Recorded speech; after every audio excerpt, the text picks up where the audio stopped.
오늘은 강구하는 영이라는 제목으로 함께 좀 말씀을 좀 나가고자 합니다. 성령은 우리로 하여금 기존의 하나님에 대한 인식을 새롭게 해줍니다. 그렇죠? 우리가 예수님을 믿고 또 하나님을 믿고 하지만 이제 성령께서 어느 순간에 은혜를 특별하게 더 주실 때가 있죠. 그때 하나님에 대한 인식을 좀 새롭게 더 합니다. 기존에 보다 더 새롭게. 우리는 이제 신앙생활 하다 보면 저도 그럴 때가 좀 많고 여러분도 그런 경험이 있을 텐데 어느 순간부터 하나님께서 생생하게 경험되어지지 않을 때가 있습니다.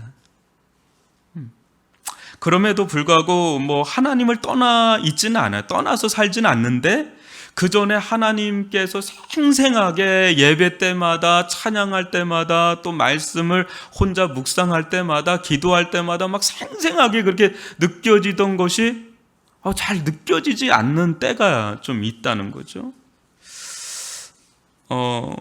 그렇게 그런 시기에 좀 답답함은 느끼는데도 그렇다고 뭐 하나님 완전히 떠나 살고 그러진 않아요. 하나님을 알기 때문에 그렇게 막 막무가내로 살지는 않습니다. 그러나 또 우리는 또 알죠. 이렇게 신앙생활하는 것이 제대로 사는 거 맞나? 하면서 굉장히 마음에 좀 텁텁함을 가지면서 살아갈 때가 있다는 거죠. 하나님을 두렵고 떨림으로 섬겨야 하는데 또 그분의 말씀을 간절함과 또 어떤 떨림 속에 들으며 살아야 하는데 또 찬양을 할 때도 막 마음껏 막 찬양하고 기도할 때도 열렬하게 기도하고 예배 드릴 때도 마음을 다해서 막 예배 드리고 그렇게 해야 된다는 건 이제 알겠는데 그럴 만한 어떤 내적 힘, 내적 소원이 내게 그닥 크지 않을 때가 있다는 거죠. 여러분들은 요즘 어떤지는 모르겠습니다. 막 그게 충만할 때가 있고 또 그렇지 않을 때도 있고. 근데 이 정도 나오면 금요철화 때 먼 걸음을 할 정도로 이 정도 나온 분들은 실은 뭐 대단한 분들입니다. 또 오늘처럼 뭐 날씨가 우중충한 날은 더하죠. 그냥 집에 있어야 되겠다. 뭐 이런 생각도 들기도 하고. 하나님에 대한 인식이 희미해질 때가 그런 힘을 좀 우리가 잃어버릴 때예요.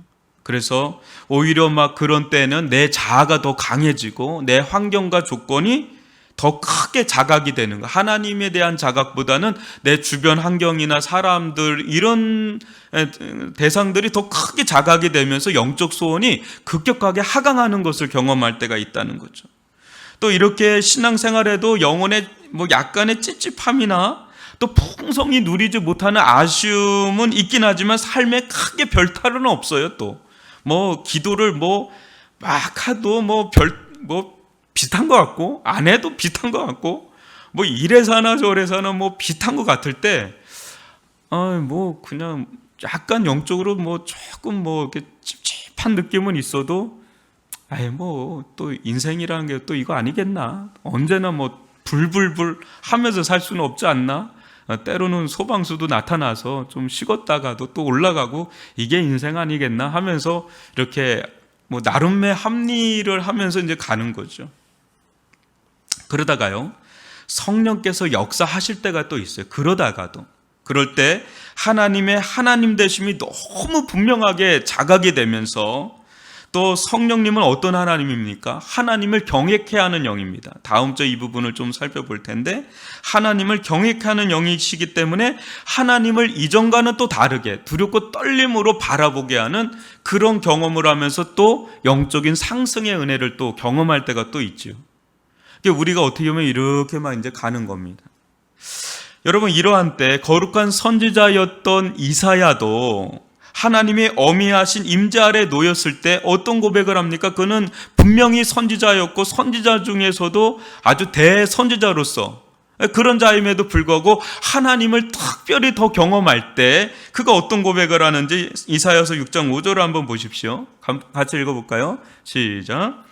그때 내가 말하되 화로다 나여 망하게 되었도다. 나는 입술이 부정한 사람이요 나는 입술이 부정한 백성 중에 거주하면서 만군의 여호와이신 왕을 배웠음이로다 하였더라. 아멘. 거룩한 하나님의 말씀을 대언하는 선지자가 하나님을 만나면서 하나님의 임재 앞에 압도되면서 가장 더럽게 여긴 곳은 어디예요? 아이러니컬하게도 선지자는 어떤 자입니까? 선지자는 입으로 사는 자가 선지자거든요. 목사는 뭐로 산다고요? 목으로 사는 자가 목사고. 하여튼 그렇습니다. 그런데도 아이러니컬하게도 이 말씀을 전하는 그의 입술이 가장 부정한 입술이다. 이렇게 고백을 하는.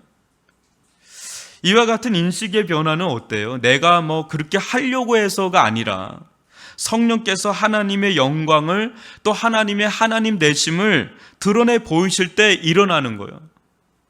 이런 일들이. 반면에 성령의 역사가 현저하게 사라져가는 곳에는 하나님을 경외하면서 속히 떠나는 일들이 막 일어나죠. 그래서 우리는 때로는 그런 생각을 할 때가 있어요. 신앙생활 하다가 어떤 교회나 어떤 성도를 볼 때 어떻게 신앙을 가졌다고 하는 자가 어떻게 저렇게 또 어떻게 저렇게 교회가 저렇게 되나 막 이런 얘기를 할 때가 있지 않습니까? 그렇게 또 볼 때가 있지 않습니까? 그 속에는 성령이 떠나가는 일들, 그래서 하나님을 경외하는 일에서 벗어나는 일들, 경로 이탈되는 그런 일들이 일어날 때 막 그런 일들이 충분히 일어난다는 거죠. 은혜 없이는 우리는 제대로 살아갈 수가 없어요. 정말 은혜 없이는 살아갈 수 없는 그 노래 찬양의 고백처럼 그 고백이 맞습니다. 하나님의 이름을 업신여기고 또 하나님의 일보다는 자기 일을 더 중히 여기고 또 말씀을 자기 좋은 대로 치사선택하면서 살아가는 이런 일련의 일들이 막 일어난단 말이죠. 이때 하나님의 영이 떠나가고 자기가 무슨 일을 하는지도 모른 채 어둠 속에, 영적인 어둠 속에 갇혀서 살아갈 때가 있다는 겁니다. 성령은 우리 안에서 역사하되 새롭게 각성시키는 역사를 행하신다는 거예요. 그래서 우리에게는 절대적으로 필요한 게 성령의 은혜인 줄 믿습니다. 성령의 역사라는 거죠. 성령의 역사. 오늘 이 성령은 우리 안에서 말할 수 없는 탄식으로 친히 간구하는 장면을 보여주시는데요. 로마서 8장 26절 다시 한번 읽어보도록 하겠습니다. 시작. 이와 같이 성령도 우리의 연약함을 도우시나니 우리는 마땅히 기도할 바를 알지 못하나 오직 성령이 말할 수 없는 탄식으로 우리를 위하여 친히 간구하시느니라. 아멘. 이게 얼마나 은혜로운 구절인지 몰라요. 이 구절만 있는 게 아니라 우리를 위해서 중보자 되시는 예수 그리스도가 우리를 친히 간구하시고 그것도 24시간입니다. 24시간 간구하시고 성령도 우리를 위하여 탄식으로 친히 간구한다는. 성령께서는요 우리의 연약함을 아십니까? 모르십니까? 아세요. 아시는데 나무라거나 책망하거나 또 무관심하지 않는다는 거죠. 실제적으로 도우시는데 어떻게 도우세요? 간구하심으로 돕는 거예요. 그래서요, 성령의 인도함을 받고 성령의 충만함을 받고 그러면 이상하게도 누군가를 위해서 기도하고픈 마음이 생겨요. 이게 성령께서 주장해 주시는 거죠. 성령께서. 그래서 어느 순간에는 강하게 누구를 위해서 기도하라는 마음이 들어요. 근데 영문도 모르고 기도할 때가 있잖아요. 우리가 어제도 우리 수험생들을 위해서 기도하러 오신 분들이 계시는데 이 얘기 들어보면 마음을 주신대요. 그런 마음. 그러니까 그런 것도 있고 또 때로는 전혀 예상치도 못한 사람 또 기도하다 보면 막 그렇게 나갈 때가 있다면 성령께서 다 이거를 주장하고 계시는 거죠. 그 속에 우리 공동체 안에서 그런 일들을 막 하시는 거죠. 저도 이렇게 기도를 하다가 보면 누군가는 평안해요. 그냥 평안하다가도 어떤 분을 위해서는 너무 간절하게 막 기도가 간절하게 나가는 거죠. 간절하게. 너무너무 간절하죠. 그리고 기다리고, 또 기도하고, 이런 일들이 있어요. 그중 가장 연약한 부분이 각자마다 좀 서로 다르잖아요. 우리의 연약함은 이런 분은 여기가 연약하고 어떤 분은 여기가 연약하고 여러분들도 연약함이 다 달라요. 아킬레스건이 좀 다 다르잖아요. 이렇게 여기가 강한 분은 또 여기가 약하고 여기가 강한 분은 또 여기가 강하고 어떤 분은 뭐 여기도 강하고 여기도 강하고 뭐 이런 분도 있겠지만 약함은 누구나 좀 있단 말이죠. 그런데 우리의 약함 중에 공통된 약함이 좀 있어요. 성령께서 보실 때. 그게 뭐냐면 마땅히 기도할 바를 알지 못하는 데서 공통된 약함이 좀 있다는 거죠. 우리가 내가 목사님 이 부분이 참 약해요 하는데 약한 거는 알겠는데 이걸 어떻게 기도할지 모르겠어요. 이런 게 얘기를 해요. 이제 그렇게 좀 얘기하면서 갖고 나오면 저도 모르겠어요. 때로는. 나도 어떻게 기도해야 될지 모르겠는 거 있잖아요. 우리 서로 기도 제목은 넣어놨는데, 이렇게 해놨는데, 마치 이렇게 수술해서 배는 이게 갈라놨는데, 이걸 어떻게 개복을, 이거 덮어야 될지 말아야 될지 모를 때 있잖아요. 그럴 때가 있단 말이죠. 영적인 수술을 해야 될지, 이걸 어떻게 될지 모를 때가 있어요. 그럴 때 성령께서는 친히 우리를 위해서 우리가 마땅히 기도할 바는 이건데, 그거를 우리가 마땅히 이제 어떻게 보면 핀트를 잘 못 맞추는 거죠.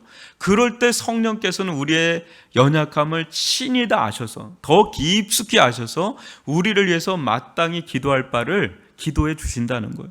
이게 은혜의 영이에요. 성령은 은혜의 영입니다.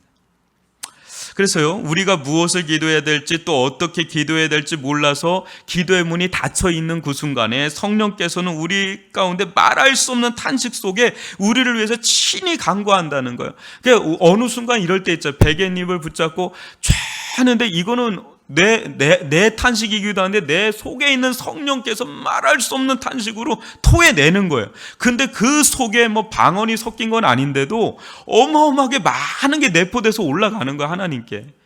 그래서 뭐 이게 교회에 나와서 막 기도는 못할지라도 그냥 전철 안에서, 차 안에서 그냥 잘 때 혼자 그냥 그 등 돌리고 혼자 그냥 눈물 흘리면서 기도하는 그 탄식 속에 하나님께서 들으시고 우리의 연약함을 아시고 어느 순간에 은혜를 부어주실 때가 있는 줄 믿습니다.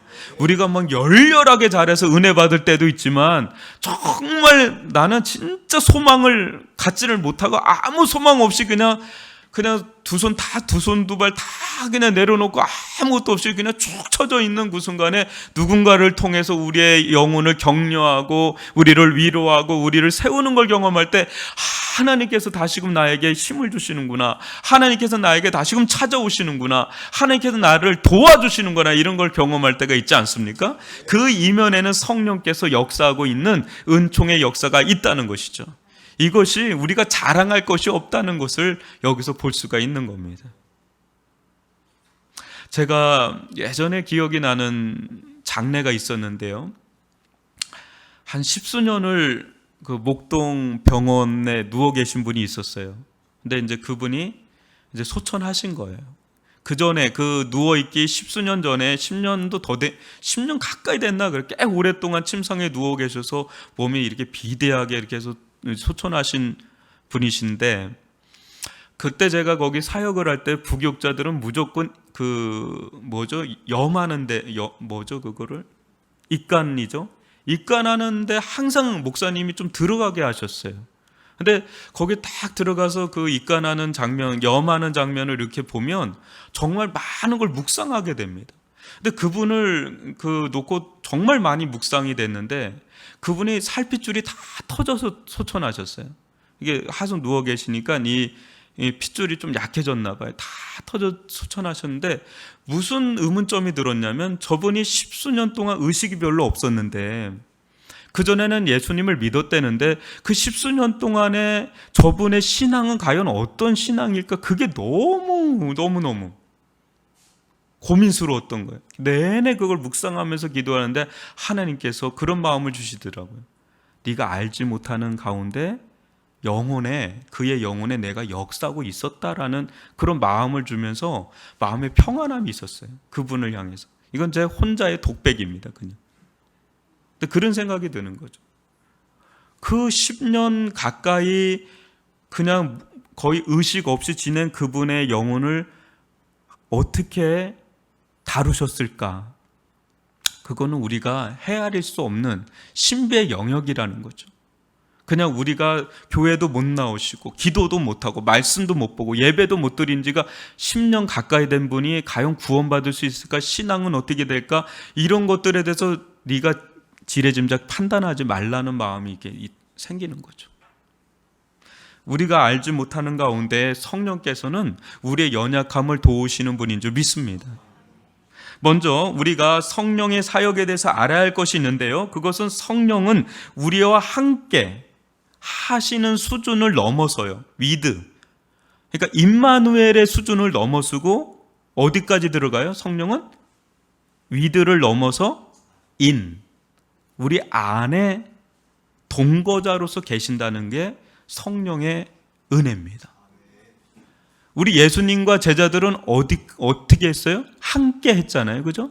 동거 3년 반 동안 동거동락했는데 예수님이 올라가시면서 너희들에게 보혜사 성령을 주실 건데 더 좋을 거다. 왜요? 너희 안으로 들어가니까. 그러니까 12제자보다 더 은혜 받은 자들이 어떻게 보면 우리 성령의 시대 가운데 노출되어 있는 우리들이 더 은혜 받은 자들이에요. 얼마나 은혜 받은 성령이 우리 안에 거하는데, 한번 로마서 8장 9절 읽어보세요. 시작.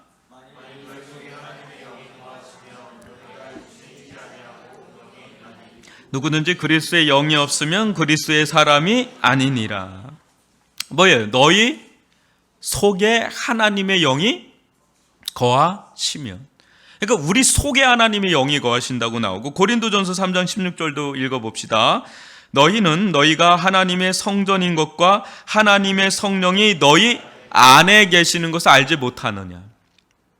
안에 있다는 거죠. 안에. 또 고린도 후서 1장 21절로 22절인데요. 한번 읽어봅시다. 우리를 너희와 함께 그리스도 안에서 굳건하게 하시고 우리에게 기름을 부으신 이는 하나님이시니 그가 또한 우리에게 인치시고 보증으로 우리 마음에 성령을 주셨느니라. 아멘. 성령으로 인치시고 보증으로 우리 마음에 성령을 주셨다라는 거죠. 그리스도의 사람은 하나님의 영이 그 속에 거하는 자라는 겁니다. 만약 그렇지 않다면 그 사람은 그리스도의 사람이 아니라는 거예요. 또한 그리스도의 사람은 하나님의 성전이고 성령은 하나님의 성전이 되는 그리스도의 사람 안에 거하신다는 거죠. 성령을 우리 마음에 주신 분은 다름 아닌 하나님 그분 자신이 우리 마음 가운데 성령을 부어주시는 거죠. 성령께서 우리 영혼 안에 영원한 동거자로서 거주하실 때 그분은 어떤 분이십니까? 여러분, 성령님은 어떤 분이세요? 우리가 알고 있는 성령 하나님에 대한 지식에 있어서 가장 먼저 성령 하나님은 어떤 분이세요? 예? 성령 하나님은 거룩하신 영이니까, 거룩하신 하나님의 영이니까. 그런데 그에 비해서 우리는 어떤 자입니까? 여전히 죄와 허물이 많은 그런 연약함이 있는 자죠. 그래서 저는 성령을 묵상하면 할수록 이 성령 하나님은 너무너무 겸손하신 분이시고 너무너무 온유하신 분이시고 너무너무 많은 인내와 오래 참음을 하시는 사랑의 하나님이시다라는 것을 생각하지 않을 수가 없어요. 여러분, 아마도 이제 결혼 생활 하시면서 남편은 남편대로 아내는 아내대로 성질이 많이 이렇게 죽었을 겁니다. 그렇지 않습니까? 반응이 별로 없으면 진도가 잘 안 나가요. 우리가 이제 결혼 생활을 하다 보면은 남자와 여자가 참 다르다는 것을 아주 경험을 하게 되죠. 그래서 제가 이렇게 때로는 신방을 하다 보면 많이 이제 좀 얘기를 해줘요. 주로 이제 여집사님들이나 좀 이렇게 만나다 보니까 이 남자가 어떤 남성성에 대해서 좀 얘기를 해줍니다. 남자가 어떤지, 신앙을 떠나서 남자가 어떤지, 또 이제 또 남편들 만나면 이제 여자는 또 어떤지 좀 얘기를 좀 해줘요. 그러면 몰랐던 부분들이 좀 있는 거죠. 그래서 저는 그렇게 생각을 하는데, 하나는 신앙으로도 저 사람을 봐야 되지만 하나의 남성성을 가진 남자로서 보고 여성성을 가진 여자로 봐야지 이게 온전하게 되지, 무조건 신앙의 잣대로만 보면 숨 막혀요, 때로는. 그냥 인간인지라 아무리 신앙이 좋아도 먹을 거 좋아하는 사람은 먹는 거 굉장히 좋아합니다. 아무리 신앙이 좋아도 쇼핑 좋아하는 사람은 쇼핑 얼마나 좋아하는데요. 그거를 도가 넘지 않는 선에선 인정해주고 좀 발맞춰서 이게 인정해줘야 그게 좀 대화가 되는데, 좀 숨통도 열리고 인간미가 느껴지는데, 딱 신앙의 잣대로만 딱딱 이렇게 하면은 막 숨이 막힐 때가 있어요. 그래서 그거 조심해야 되는 거죠. 조심해야 돼요. 아주 신앙 좋은 막 자매들, 남자를 그냥 신령하게만 보면 안 돼요. 남자의 숨통을 좀 열어주고, 또 여자분들에게도 좀 숨통 열어주고. 우리도 인간인지라 그렇지 않습니까? 아무리 신앙 있다고 누가 어디 놀러 가자면 안 좋아할 사람 있습니까? 놀러 가는 거 좋아하죠. 노는 거 안 좋아하는 사람이 어디 있겠어요? 늘 뭐 기도만 24시간 할 수도 없잖아요. 그러니까 근데 남자도 알고 여자도 하는데, 남자는 좀 이게 있어요. 욱하는 게 좀 있어요. 욱하는 게 좀 있고, 여자는 이제 좀 새처럼한 게 좀 있고, 뭐 이런 게 좀 있지 않습니까? 그러면서 서로 좀 맞춰가는데, 제가 이제 좀 이렇게 보면은 아주 부부 생활을 잘한 분들은 서로 닮아간다고. 그게 너무 아름답게 닮아가잖아요. 저는 원종현 집사님 부부는 참 좋은데, 우리 그 성준이도 이렇게 찬양하고, 이 가족 찬양이거든요. 알고 보면 아마 이게 섬기는 게 에너지가 많이 들어가잖아요. 근데 아마 집사님 가정은 이게 섬기는 자리이기도 하지만 또 다르게 은혜 받는 자리일 수도 있는 겁니다. 왜냐하면 가족이 찬양으로 이렇게 매주 누가 오든 안 오든 가족끼리 찬양 대회를 할 수 있다는 게 좀 부러울 정도로 그렇습니다. 근데 우리 뭐 여기 좀 새로 데코레이션 같이 좀 해놨거든요. 다음 세대 이렇게 보면 우리 가정들 보면 너무 예쁜 가정들이 많잖아요. 젊은 가정들도 보면 너무 좋아요. 너무 감사한데요. 정말 이렇게 서로 이제 좀 내가 좀 죽어지고 내가 좀 양보도 하고 그러면서 정말 아름답게 이렇게 노년으로 이렇게 넘어가시는 분들 보면 참 귀하죠. 그러면서 이제 많이 다듬어지고 인격이나 성품이나 신앙이나 많이 이게 다듬어지면서 가는데, 여러분 그래도 어때요? 이게 부부 생활한다는 게 쉽습니까? 어렵습니까? 어렵잖아요. 이 쉬운 게 아니잖아요. 때로는 미안하기도 하고, 때로는 막 왜 안 바뀌나, 뭐 안 바뀌어요. 안 바뀌어. 양말 좀 여기다 넣어달라 그러면 그렇게 안 넣어줘. 그게 10년이 넘어. 그냥 포기하고 살아야 되는 정도. 그렇게 이게 패턴이 안 바뀌는데, 옆에서 사는 것도 힘든데 성령은 어떤 분이세요? 우리 안에 들어온단 말이죠. 저는 이제 인에서 굉장히 은혜를 받습니다. 여러분 한번 그런 생각해 봤어요? 지금 어느 때는 내가 이렇게 신앙생활하고 이렇게 살아도 내가 원하는 대로 막 못 살아갈 때가 있잖아. 나는 이렇게 살고 싶은데 막 그 반대로 살아갈 때가 있고, 그게 미치지 못할 때가 있고, 그래서 어느 때는 내가 나에 대해서 진저리가 날 때가 있어요.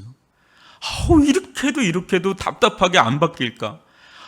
이렇게도 안 될까? 예배도 드리고 나름 기도도 하고 나름 애를 쓰는데도 이렇게 안 바뀔까? 내가 봐도 내가 싫을 때가 있어요.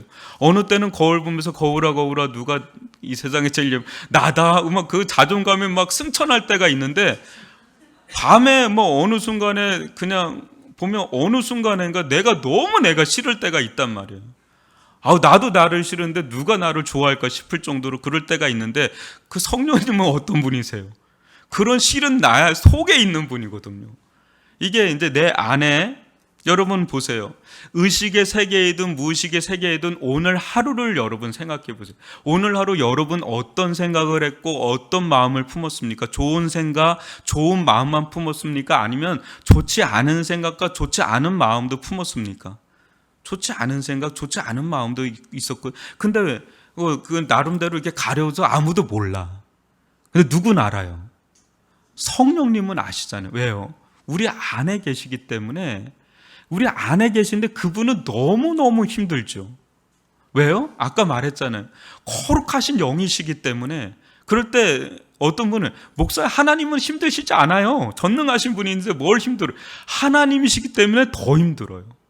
너무너무 거룩하신 분이시기 때문에, 그리고 우리의 무의식적인 뿌리까지도 다 아시는 분이시기 때문에 성령님은 얼마나 우리와 함께 거주하면서 얼마나 뛰쳐나가고 싶겠어요.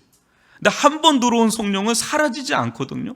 약간 소멸되고 근심하는 건 있어도 영원히 사라지지 않는단 말이죠. 사울처럼 떠나가지 않는단 말이죠. 우리 안에 있는 구원하시는 성령은 떠나는 법이 없어요.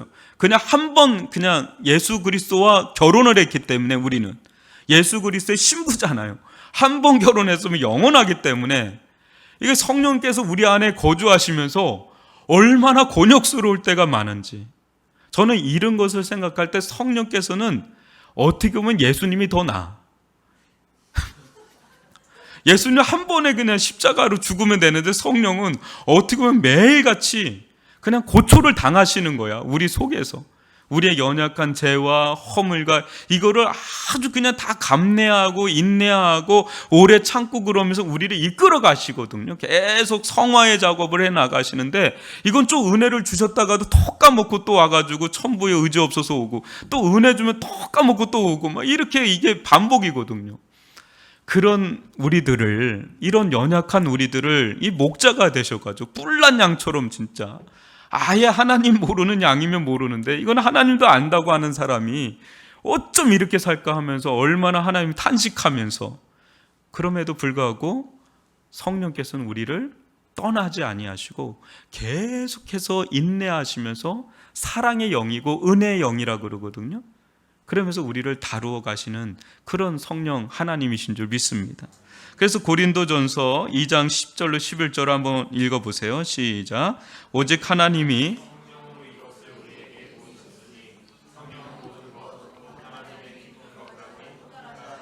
사람의 일을 사람의 속에 있는 영 외에는 누가 알리요? 이와 같이 하나님의 일도 하나님의 영 외에는 아무도 알지 못하느니라. 또 잠언서 20장 27절도요. 시작. 사람의 영혼은 여호와의 등불이라 사람의 깊은 속을 살피느니라. 아멘.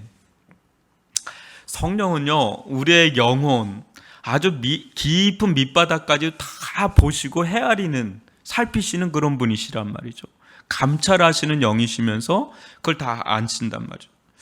그래서 이 성령께서는요, 우리의 이런 모습들을 다 헤아리면서 막 책망하거나 나무라거나 정죄하거나 판단하거나 그런 분이 아니시라 어떻게 역사하시냐면, 오늘 말씀 로마서의 말씀에서 보면 그분은 탄식하시는 분이세요. 탄식한다는 거예요. 막 정죄하고 막 판단하기보다, 어때요? 여러분 성령 충만할 때 누가 너무 그릇되게 사는 사람들이 있어요. 막 진짜 죄와 허물 가운데 막 노출되어 있는 사람을 보면 막 정죄가 가요, 막 판단이 가요, 아니면 굉장히 슬퍼요. 막 탄식이 가고 안타까워요. 어때요? 안타까워요. 막 정죄되기보다는, 판단되기보다는, 물론 그런 마음도 없지 않아 있어요. 이렇게 판단이 되잖아요. 딱, 저 사람은 저게 잘못, 판단이 탁탁 쓰긴 하지만 그거를 뛰어넘어서 어떻게 돼요? 너무 마음이 찢어질 듯이 아프고 안타까운 거예요. 너무너무 안타까운, 왜 저렇게 살까 너무 안타깝고 심지어는 슬퍼요. 그 영혼을 보면 거룩한 슬픔에 휩싸여서 막 탄식이 나온다면, 성령이 그런 분이세요. 성령은 막 우리를 정죄하고 죽이는 영이 아니라 살리는 영인데, 어떻게 살리냐면 탄식함으로. 너무너무 탄식이 있다는 거예요. 너무너무. 그래서 그분은 우리 속에 거하시면서 말할 수 없는 탄식을 하면서 우리를 위해서 친히 간구하시는 거예요. 하나님 중보의 영이 되셔서 우리를 위해서 간구하신단 말이죠. 그 탄식의 깊이가 실은 그분과 우리의 격차를 보여줘요. 그분의 실체와 우리의 실체의 그 괴리감만큼 그분의 탄식이 깊어지는 거예요. 우리가 성령에 충만해지면 충만해질수록 어떤 사람을 위해서 기도할 때 그 기도의 깊이가 남다른 것처럼, 성령의 탄식의 깊이가 아주 남달라서 우리의 연약함을 계속해서 붙잡고 기도해주고 우리의 죄성을 가지고, 한마디로 우리의 죄성을 다루시는 거예요. 하나님께서, 그 성령께서 우리에게 막 탄식을 하면서 하나님께 그거를 간구를 하시는 거예요. 이 부분을 건드려주고, 이 부분을 변화시켜주시고, 이 부분을 회개시켜주시고, 이 부분을 깨뜨려주시고, 이 부분을 도와주시고, 이 영혼을 하나님 거룩한 사람으로 빚어져 가게 해달라고 계속해서 그걸 놓치지 않고 성령은 계속해서 우리를 이끌어 가신단 말이죠. 아멘이십니까? 그래서 그나마 이 모양으로 우리가 살고 있는 거예요. 그나마 성령의 은혜가 아니면 이 정도도 못 사는 거지 우리가. 그래서 어떤 분이 그러세요. 만약에 여러분들의 부모님, 믿지 않는 부모님들이 만약에 여러분만한 믿음을, 여러분들이 받았던 은혜나 믿음을 받았다면 여러분들보다 더 잘 살았을 거다, 이런 말을 합니다. 진짜 은혜를 한 번도 받은 적이 없는 분도 저 정도 사시는데 우리는 은혜 많이 받았잖아요. 그 은혜 받고도 그렇게 잘 살기가 이게 이게 어려운 거예요. 이게 쉬운 게 아닙니다. 그래서요, 성령은 우리 안에 거주하시면서 아무런 사역을 하지 않는 한량처럼 지내시는 분이 아니라 우리 안에 성령께서 실제적으로 거주하시는 이유는 단 하나예요. 우리를 거룩하게 하는 거. 계속 거룩해 하는 영이고, 사랑의 영이란 계속해서 거룩해 하는 작업을 해나가시는데, 빌립보서 2장 12절로 15절을 저와 여러분이 한 절씩 교독해 보겠습니다. 그러므로 나의 사랑하는 자들아, 너희가 나 있을 때뿐 아니라 더욱 지금 나 없을 때에도 항상 복종하여 두렵고 떨림으로 너희 구원을 이루라.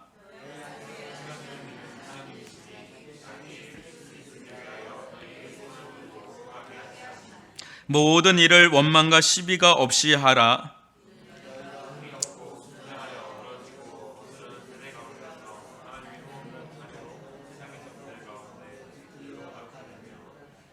예. 이게 실제 우리에게 두신 하나님의 뜻이에요. 흠없는 자녀로 세상에서 빛들로 나타나게 되는, 더 흠없는 자녀들로 빛들로 나타나게 하는.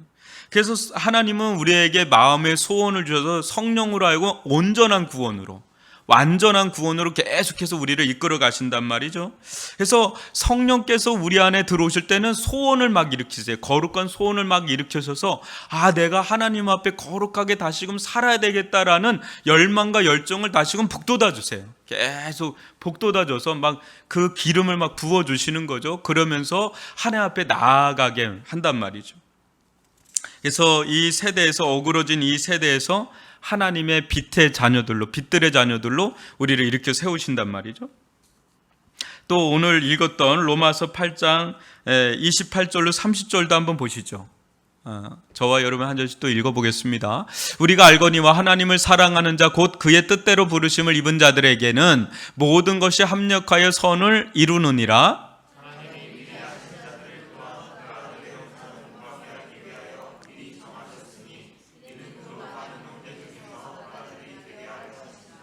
또 미리 정하신 그들을 또한 부르시고 부르신 그들을 또한 의롭다 하시고 의롭다 하신 그들을 또한 영화롭게 하셨느니라. 그러니까 29절에 보면 어때요? 우리에게 두신 하나님의 명확한 뜻.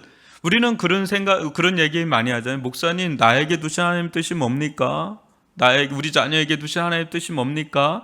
대학은 어디로 가야 되죠? 이런 지엽적인 하나님의 뜻을 구하는 것도 필요한데, 직장이나 결혼이나 여러 가지 인생 가운데 사업이나 여러 가지 우리가 뜻을 구해야 되지만, 그런 모든 지엽적인 문제들이 다 하나로 흘러가서 하나의 거대한 바다로 향한다면 그 바다가 결국은 29절로 향해요. 하나님께서 우리를 향한 뜻은 아주 명확합니다. 그 주님의 형상을 담는, 예수 그리스도의 형상을 본받게 하기 위해서 하나님은 우리를 다 다뤄가는 거예요. 자녀 문제든 무슨 문제든 그걸 통해서 예수 그리스도의 형상을 본받도록 성령은 계속해서 그것을 위해서 간구하시고 그것으로 나아갈 수 있도록 우리를 이끌어 가시는 그런 영이시란 말이죠. 그래서 27절 한번 보시면, 다시 한번 27절 보면, 마음을 살피시는 이가 성령의 생각을 아시나니 이는 성령의 하나님의 뜻대로 성도를 위하여 간구하심이니라. 아멘. 이것이 성령께서 우리를 우리에게 관심 갖는 이 부분과 우리의 관심사가 일치가 될 때 실은 기도가 그쪽으로 이제 향하게 되는 겁니다. 성령은 이것을 위해서 기도하는데 우리는 다른 것을 위해서 기도하면 이게 좀 매치가 잘 안 되는 거죠. 성령께서 기도하시는 바와 우리의 기도가 하는 바가 일치되는 지점 중에 하나가 뭐냐면 우리로 하여금 아까도 말한 것처럼 오늘도 우리는 여러 기도 제목을 할 거예요. 뭐 교회를 위해서, 자녀를 위해서, 또 치유 회복을 위해서 막 여러 가지 기도를 할 건데 그 모든 것 위에 가장 최중심에 있어야 될 거는 우리로 하여금 예수 그리스도의 그 아름다운 형상을 본받도록 하게 해달라는 게 우리의 최고의 기도의 제목이 되어야 할 줄 믿습니다. 이게 될 때 고난도 해석이 되잖아요. 이게 될 때 고난이나 우리들 가운데 헤아릴 수 없는 고통도 해석이 되지, 모든 게 다 숭숭장구하고 모든 게 막 그냥 다 이루어지는 것이 되면 고난이나 이런 것들은 우리에게 너무나 불필요할 정도로 이해가 안 가는 지점이 반드시 생깁니다. 그러나 하나님의 형상을, 또 예수 그리스도의 형상을 본받도록 하는 쪽으로 우리를 이끌어 간다라는 것을 마음의 중심에 딱 두게 되면 모든 게 이걸 중심으로 다 해석이 되고 거기서 길이 보이고 거기에서 영적인 생각이 길러지게 되는 은혜를 받게 되는 줄 믿습니다. 우리가 이제 내일 모레면 추수감사 주일로 보내지만 결국 감사라는 게 어디서 나옵니까? 영적인 생각을 하지 않으면 감사가 안 되잖아요. 감사할 일이 분명한 사람에게는 감사가 어렵지 않아요. 근데 감사할 거리가 없어 보이는 너무나 많은 일들이 일어난 자들에게는 이 감사 주일이 너무 힘든 주일이야. 오히려 이 주일을 좀 없었으면 좋겠어요. 그럴 정도로 너무 힘겨워. 억지로 감사하는 것 같아서. 근데 영적인 생각을 하게 될 때 비로소 내가 보는 이 이면에서 역사하는 하나님의 손길을 볼 때 비로소 감사가 되는데 그 모든 게 어디서 풀려져요? 예수 그리스도의 형상을 본받도록 하나님께서 이끌어 간다는 것을 중심에 두지 않으면 이게 잘 해석이 잘 안 되는 거예요. 왜 내 인생 가운데 이런 일이 일어났나 이러면서 이게 해석이 잘 안 되는 겁니다. 여러분, 결국 우리의 인생길이 무엇인가? 크고 작은 일들이 많이 있지만 또 그 가운데 어떻게 보면 그런 가운데 실족하기도 하고 어떨 때는 막 너무 자기를 드러내기도 하고 그러지만 결국은 하나님께서 우리에게 원하시는 것은요, 우리로 하여금 우리의 영혼을 다뤄가시는 하나님의 손길을 보도록 하는 겁니다.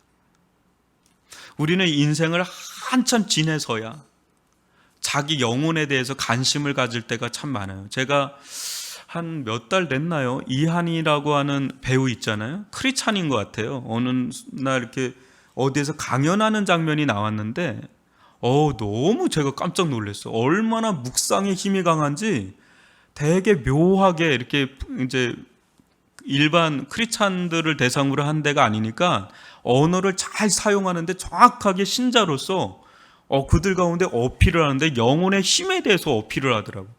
자기도 연예계의 일을 하면서 정말 외적인 화려함에 있다 보니까 여기에 너무 치중될 수밖에 없는 자신을 보면서 무너져 내렸대. 자기 내면이 얼마나 예쁜 사람입니까? 얼마나 능력도 많은 사람이에요. 그런데도 막 마음이 무너지더래요. 왜냐하면 자기가 오디션에 통과가 안 되고 컨택이 안 되면 거기서 너무 자존감이 떨어지는 거예요. 그러면서 이 사람이 어디에 관심을 갖기 시작했냐면 영혼의 힘에 대해서 관심을 가졌대요. 그러면서 큐티를 하고 그러면서 기도하고 그 자기 영혼을 다루는 힘을 자기 기르면서 이젠 그런 거에서 굉장히 자유해져 버리는 거죠. 그것을 쭉 그 사람들에게 어필을 하는데 그게 그 젊은 사람들이나 거기 강연에 온 사람들에게 그게 이게 들어오더라고요. 놀랬어요. 이 사람이 외면에 그렇게 관심보다 내적인 부분을 꽉 붙잡고 있구나. 여러분, 성령께서, 하나님께서 어디를 가장 많이 다루신다고 봅니까? 우리의 어떤 일, 어떤 큰 업적? 그것도 중요하죠. 그것도 우리의 영혼에서 다 일어나는 일들이기 때문에. 근데 우리의 아주 본질을 계속 붙잡고 실험한단 말이죠. 이 부분에서 허하지 않고 이 부분에서 변화되기를 원하고 이 부분에서 성장하기를 원하고 성숙하기를 원하고 다듬어져 가기를 원하고 거룩해져 가기를 원해서 성령께서는 계속 그 부분을 치고 들어온단 말이죠. 근데 우리는 관심을 딴 데로 막 이렇게 두고 있다면 여기서 이제 갭이 있어서 계속 이제 좀 이 부분에서 좀 헤매는 거죠. 이런 갭 속에. 근데 어느 순간인가 이 성령께서 나에게 영혼의 변화를 가장 원한다는 것을 딱 일치를 이루고 그분에 집중하면서 나가게 될 때 실은 영혼의 형통함을 넘어서서 범사가 잘 되는 은혜가 주어지게 될 줄 믿습니다. 요한 3서에 그래서 그런 거예요. 내 영혼이 잘된 같이 범사가 잘 되기를 원한다. 그게 비단 다른 말이 아닙니다.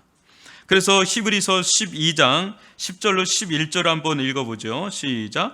그들은 잠시 자기의 뜻대로 우리를 징계하였거니와 오직 하나님은 우리의 유익을 위하여 그의 거룩하심에 참여하게 하시느니라. 무릇 징계가 당시에는 즐거워 보이지 않고 슬퍼 보이나 후에 그로 말미암아 연단받은 자들은 의와 평강의 열매를 맺느니라. 또 히브리서 12장 14절도요.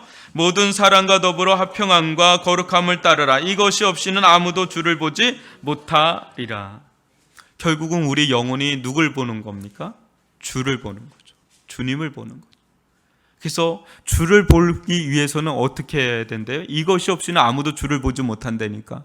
뭐 어떻게 해야 돼요? 모든 사랑과 더불어 화평함과 거룩함을 따르라. 이것이 없이는 아무도 주를 보지 못하리라.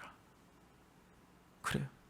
저는 요즘에 제 스스로가 좀 훈련하는데 이렇게 있다 보면은 어떤 일도 일어나고 막 그렇지 않습니까? 그러면 어느 순간인가 사람이 크게 보이고 사건이 크게 보이고 환경이 크게 보이고 막 그럴 때가 있어요.